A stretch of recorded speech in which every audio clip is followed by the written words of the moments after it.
ညီမတို့ရဲ့ chest တနည်းအားဖြင့် breast ပေါ့နော် breast ကလေ့ကျင့်ခန်းလုပ်လို့ရှိရင်သေးသွားမှလားကြီးလာမှလားဆိုရက်မိကိုဒီနေ့ကတော့ကျွန်တော် chest muscle အကြောင်းကို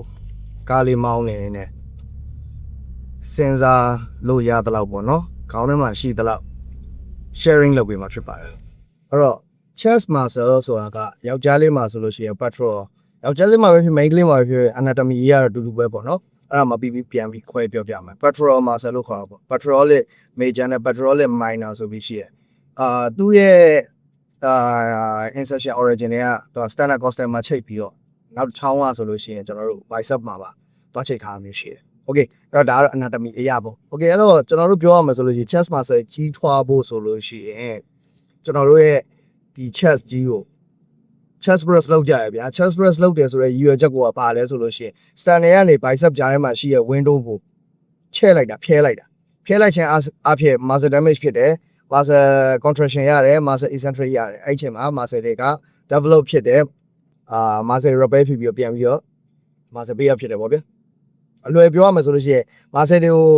ဆွဲဖြစ်လိုက်တယ်ဆွဲဖြစ်လိုက်ခြင်းကြောင့်ကျွန်တော်စားသုံးတဲ့အစားအသောက်တွေကိုခန္ဓာကိုယ်ကယူဆောင်ပြီးတော့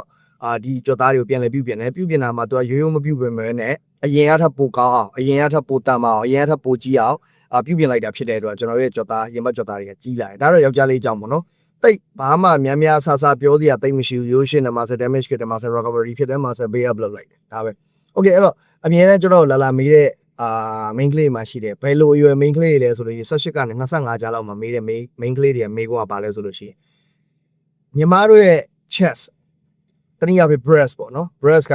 လေ့ကျင့်ခန်းလုပ်လို့ရှိရင်သေးသွားမှလားကြီးလာမှလားဆိုရက်မေးကို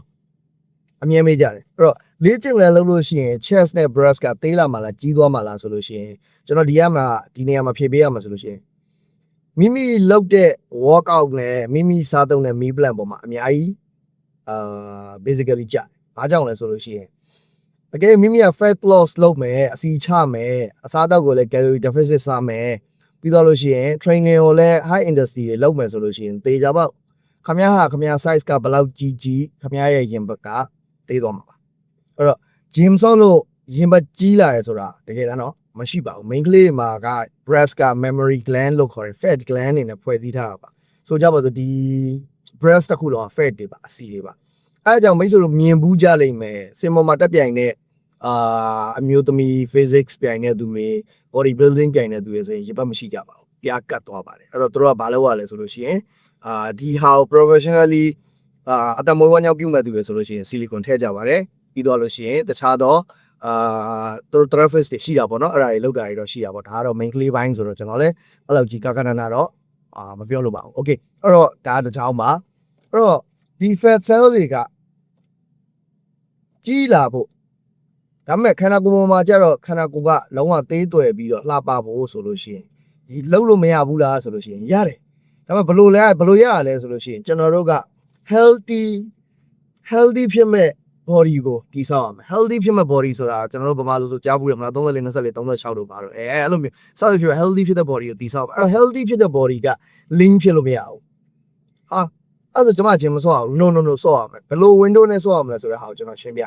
main ကလေးမှန်လို့ရှိရင် healthy ဖြစ်ရမယ် lean ဖြစ်ရမယ် hormone တွေ balancing ဖြစ်ရမယ်ဒါပေမဲ့အဲ့ဒီဘောင်ကိုကျော်လွန်သွားပြီးတော့အရန်ပိန်သွားအောင်အရန် weight ချတာမျိုးတွေအရန်အစားတောက်တွေဖြတ်တောက်လိုက်တာမျိုးတွေဆိုလို့ရှိရင် main ကလေးရဲ့ hormone system ကြီးကကမောက်ကမဖြစ်ပြီးရင်ဘတ်မှာရှိတဲ့ mammary gland တွေ fat cell တွေဟာပလောက်သွားတဲ့ခါကျရင် LCD ဖြစ်သွားပါလိမ့်မယ်အဲ့တော့မိတ်ဆွေက LCD မဖြစ်ချင်ဘူး LED ပဲဖြစ်ချင်တယ်ဆိုလို့ရှိရင်တော့တေချာပေါက် main ကလေးနဲ့ပတ်သက်တဲ့အစားအသောက်တွေเนาะကျွန်တော်တို့ estrogen တွေ progesterone တွေထွက်တဲ့အစားအသောက်တွေကိုတေချာမျှတအောင်စားပေးဖို့လိုအပ်တယ်လို့ training ကိုလည်းတိကျမှန်ကန်စွာရွေးချယ်တတ်ဖို့လိုအပ်ပါတယ်ဒါမှသာလေ main ကလေးတွေလိုချင်တဲ့လောက ideal body type ပေါ့ဗျာအခုနပြောသွားသလို Kira shake လေးနဲ့ရင်းချီတင်းချီခါတေးလေးနဲ့အဝေးကကြည့်လိုက်လို့ရှိရင်တအားလာတဲ့ body type မျိုးကိုရမှာဖြစ်ပါတယ်မဟုတ်လို့ရှိရင်တော့ရင်မြတ်ပပြားရင်ပြားမယ်ခါတောက်ရင်တောက်မယ်စသဖြင့်ပြဿနာတွေကြုံရလာပါလိမ့်မယ် okay အဲ့တော့ muscle အကြောင်းကျွန်တော်တို့ပြောမယ်အခုနပြောသွားတဲ့ pectoralis major နဲ့ minor ပေါ့နော် minor ကတော့ကျွန်တော်တို့ပုံမှန်လင်းပြောလို့ရှိရင်ကြီးထွားခြင်းပုံမှာတိတ်ပြီးတော့ကျွန်တော်ပြောတယ်နော်တိတ်ပြီးတော့အရန် support မရှိပါဘူး patrol လေး major ဟိုမှာထပ်ပြီးတော့ကျွန်တော်တို့3ပိုင်းကစားသမားတွေဘက်ကခွဲတာပါကျွန်တော် anatomy မှာ3ပိုင်းခွဲထားတာမရှိပါဘူး patrol လေး major ဆိုတပြားလိုက်ကြီးဖတ်ဆိုပြီးတော့ပြားလိုက်ကြီးပြတာအဲ့တော့ကျွန်တော်တို့ဒီ fitness မဟုတ်တဲ့ဒီ training လောကဘက်ကလူတွေကဘယ်လိုခွဲလိုက်လဲဆိုလို့ဒီ chest ကို3ပိုင်းခွဲလိုက်တယ် nipple နာကနေစပြီးတော့ lower ရဲ့ middle ရဲ့ upper ရဲ့ဆိုခွဲလိုက်တယ်အဲ့တော့ incline decline normal incline decline ဆိုပြီးတော့ပေါ့နော်3မျိုးခွဲလိုက်တယ်ခွဲလိုက်စေပြီးတော့ကျွန်တော်တို့ကအမျိုးစုံဆိုတော့ standard ဘက်ကိုဆော့ရတဲ့ဟာတွေလည်းရှိတယ် dip ဆော့ပြီးတော့ဒီအတွင်းဘက်ကိုဆော့ရတဲ့ရှိအစုံဘက်ပေါ့တကယ်တော့ဒီ patrol muscle ကြီးကတော့အပြားလိုက်ကြီးတပြားလိုက်ကြီးပါပဲသူလည်းတန်မာတဲ့တဲမှာပါတယ်ဒါပေမဲ့ပြဿနာပါလဲဆိုတော့သွားချိတ်ထားတဲ့နေရာလေးကသေးတဲ့အတွက်တရားတောင်ဖြစ်ဖို့ကများတယ်ဖြစ်လဲဖြစ်ကြတယ်အရှိမလဲတကယ် celebrity နာမည်ကျော်တကယ်ဒိတ်ကျဲတွေ fitness influencer တွေပြတ်သွားတယ်ရှိတယ် chest ပြတ်သွားတယ်ရှိတယ်ပြန်ကောင်းဖို့ကတော့တော့လေးကိုပြန်ကြိုးစားရမယ်အရင် make sure bench press ကို kg 200လောက်နိုင်နေအဲ့လိုဖြစ်ပြီးတဲ့နောက်ပိုင်းမှာ kg 340တောင်မနေပြန်မှာနှစ်3နဲ့ပြောအဲ့ဒီ limit ကိုလည်းပြန်ရောက်ဖို့မလွယ်တော့ဘူး originally မဟုတ်တော့ဘူးပေါ့ဗျာ factory ကနေထုတ်ပေးလိုက်တဲ့ဟာမျိုးမဟုတ်ဘဲနဲ့ကျွန်တော်တို့ကပြတ်သွားလို့ပြန်သုံးနေတဲ့ဟာမျိုးဖြစ်သွားမှာပေါ့အဲ့တော့ပြန်ပြတ်နိုင်တာပေါ့เนาะအဲ့တော့ထိန်းသုံးရတာပေါ့ okay ဒါကတော့ muscle အကြောင်းအဲ့တော့ဟုတ်ပြီ muscle ကကြီးလို့ရလား main ကလေးမှာဆို main ကလေးမှာလည်း muscle ကကြီးလို့ရတယ် main ကလေးရဲ့ chest muscle ကလည်းယောက်ျားလေးလိုပဲကြီးထွားနိုင်ပါတယ်ဒါပေမဲ့ naturally ဘာမှဆေးဝါးတွေသိရမလားကျွန်တော်တို့ကျွန်တော်တို့တီးတန့်ကြီးထွားစေတဲ့ဆေးဝါးတွေမသုံးဘဲနဲ့ကြီးသလားဆိုလို့ရှိရင်တော့ထင်သလောက်မကြီးပါဘူး main ကလေးတွေရဲ့ muscle တက်နှုန်းကယောက်ျားလေးတွေနဲ့ရှင်မယ်ဆိုလို့ရှိရင် half ထပ်တောင်နည်းပါတယ်ဆိုကြပါစို့ကျွန်တော်တို့ကတလားလုံးနေလို့ muscle weight 3ပေါင်တက်တယ်ဆိုလို့ရှိရင် main ကလေးက 0.5 လောက်ပဲတက်တာပါ6ဆတစားလောက်တော့ကွာပါတယ် okay အဲ့တော့ chest muscle ကြီးလို့ရလားဆိုတော့ရတာပေါ့နှစ်တည်းအကြာကြီးဆော့တာကြာလာလို့ရှိရင်တော့ဒီ muscle ကြီးလာအဲ့ဆိုကြီးလာလို့ရှိရင်အပေါ်မှာရှိတဲ့ဒီ chest မှာရှိတဲ့ဒီ fat cell တွေရောရှိနေပြီးအောက်က muscle လည်းကြီးလာမှာဆိုလို့ရှိရင်နော်ကိုကပိုကြီးလာမှာမဟုတ်ဘူးလားဆရာဆိုလို့ရှိရင် yes ဟုတ်ပါတယ်ဒါပေမဲ့ဘယ်လိုမျိုးလဲဆိုလို့ရှိရင် chest muscle ကြီးလာတဲ့အချိန်မှာမကစားပဲရက်လိုက်ပြီးတော့ fat တွေပြန်မွေးမယ်ဆိုလို့ရှိရင်တော့နော်ကိုကြီးလာမှာဟုတ်ပါတယ်မဟုတ်ဘဲနဲ့ကိုကကစားမြဲတိုင်းဆက်ကစားနေမယ်ဆိုလို့ရှိရင်တော့ muscle ပဲကြီးလာပြီးတော့မိတ်ဆွေတို့လိုချင်တဲ့နော်ကိုကတော့လုံးဝထင်ထားတဲ့ပိုကြီးလာမှာမဟုတ်ပါဘူးအဲ့တော့ဒါဒီနေ့ကနော်ကိုအကြောင်းပေါ့နော်အဲ့တော့နော်ကိုဆိုတာခေါင်းထဲပေါ်လာလို့ဟိုမိန်းကလေးအများစုသုံးတဲ့စကားလုံးအဲ့တော့ဒီရင်ဘတ်အတွက်ကြီးဖို့အတွက်ကောတီးတန့် workout လုပ်ရတာမျိုးရှိလားဆိုမရှိပါဘူးအဲ့တော့သူ့အတွက်ဖြတ်လန်းကဘာရှိလဲဆိုလို့ရှိရင်မိန်းကလေးတွေအတွက်ကောင်းမွန်တဲ့အစားအသောက်တွေကိုရွေးချယ်စားတော့ပါအဲ့ဒီဗီဒီယိုကကျွန်တော်ရဲ့ wall ထဲမှာရှိပါတယ်မိန်းကလေးတွေစားသုံးတဲ့စားအစာများဆိုပြီးကျွန်တော်တင်ပေးထားပါတယ်အဲ့ဒီတည်းကအစားအသောက်တွေကိုစားသုံးမယ် training ကိုလည်းလိုအပ်တဲ့ industry အတွင်းမှာလုပ်မယ်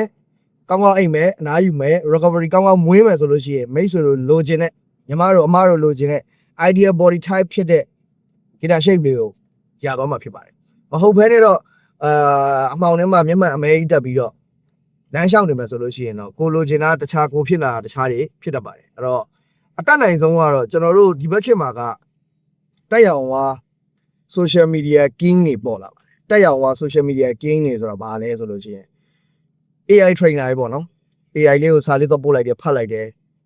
ပြီးရင်ဘလဆိုပြီးတော့ဖုန်းလေးထောင်ပြီးရိုက်လိုက်တယ်ဒါမှမဟုတ် post တွေတင်လိုက်တယ်အဲ့လိုကောင်းတဲ့ trainer တွေဖြစ်လာတာအများကြီးပဲအဲ့တော့အတက်နိုင်ဆုံး trainer ကိုရှာဖွေမယ်မိမိရဲ့ခန္ဓာကိုယ်ကြီးကိုကျွန်တော်ပြောတာဆေးရုံမှာခင်ဗျားတို့ဆေးသွားကုမယ်ဆိုလို့ရှိရင်ခင်ဗျားဆရာဝန်ရွေးကြမှာပဲဆရာဝန်ကောင်းတယ်ပဲဆရာဝန်ကတော့ဘယ်လိုဖြစ်တယ်ဒီအားနှလုံးအထူးကူပါဖြစ်တယ် trainer ကိုလည်းအဲ့ဒီတိုင်းရွေးပါကျွန်တော်လာမရွေးနဲ့ကျွန်တော်မအားလို့ခင်ဗျားတို့လက်ခံချင်မှလက်ခံလိမ့်မယ်ဥပမာပြောရအောင်လက်ခံရင်လည်းလက်ခံမှာမပြောမရအောင်အဲ့တော့တေချာတကယ်ရွေးဖို့လိုအပ်ပါတယ် trainer ဆိုတာကခင်ဗျားတို့ရဲ့ body ကြီးကိုပြောင်းလဲပေးမဲ့ဘပုဆရာပါအဲ့တော့ဘပုဆရာမှားသွားပြီဆိုလို့ရှိရင်ခင်ဗျားတို့လိုချင်တာတွေနှောင့်နှေးစေတယ်လိုချင်တာတွေပျက်စီးစေတယ်အချိန်တွေပုံစေတယ်အချိန်တွေလင့်စေတယ်ဒီကြားထဲမှာခင်ဗျားတို့မဟုတ်ကဆေးတွေရှောက်တိုက်ပြီးတော့ဝိတ်ချပေးရတော့ဝိတ်တင်ပေးရတော့လှုပ်လိုက်လို့ရှိရင်ခင်ဗျားတို့ဆေးရုံမာတွေဆေးကမ်းမာတွေရက်ချီကြသွားတာမျိုးတွေခင်ဗျားတို့ကြုံရလိမ့်မယ်အဲ့ဒီအတွက်ကြောင့်ခင်ဗျားတို့ရဲ့ဘပုဆရာကိုတေချာရွေးပါ social မှာ like တွေများတိုင်းသိရမလား influence ဖြစ်တိုင်းတွားရွေးလိုက်တာမျိုးကျွန်တော်ကတော့မလုပ်စေချင်ပါဘူးသူ့ရဲ့ background source ကိုကြည့်ပါသူပါကောင်ကြီးလည်းကြည့်ပါသူပမာနေလဲဗာလဲညာအကုန်လုံးကြည့်ပါတခိုးလည်းများပါတယ်ကြမိုးလည်းများပါတယ်အဆုံများပါတယ်အဲ့တော့သတိထားပြီးတော့ trainer ကိုရှာဖွေပါလို့ပြောကြရင်လည်းမိတ်ဆွေတို့ဒီနေရာမှာနှုတ်ဆက်လိုက်ပါတယ်အဲ့ဒီဗီဒီယိုလေးကြိုက်နေတတ်တယ်ဆိုလို့ရှိရင်ကျွန်တော်ရဲ့ comment အောက်မှာB လေးတစ်လုံးပဲမှန်းခဲ့ပေးစေချင်ပါတယ်အဲ့တော့နောက်ဗီဒီယိုမှာတင်ပါကြော့သားတွေနဲ့ပတ်သက်တာတွေဒီစီးကုံမောက်နေတဲ့အမျိုးသမီးတွေ အမျိုးသားတွေဘိုက်ပတ်လက်အစီတွေများနေတဲ့သူတွေနဲ့ပတ်သက်တာတွေတင်ဆက်ပေးသွားမှာဖြစ်ပါတယ်ကျေးဇူးအများကြီးတင်ပါတယ်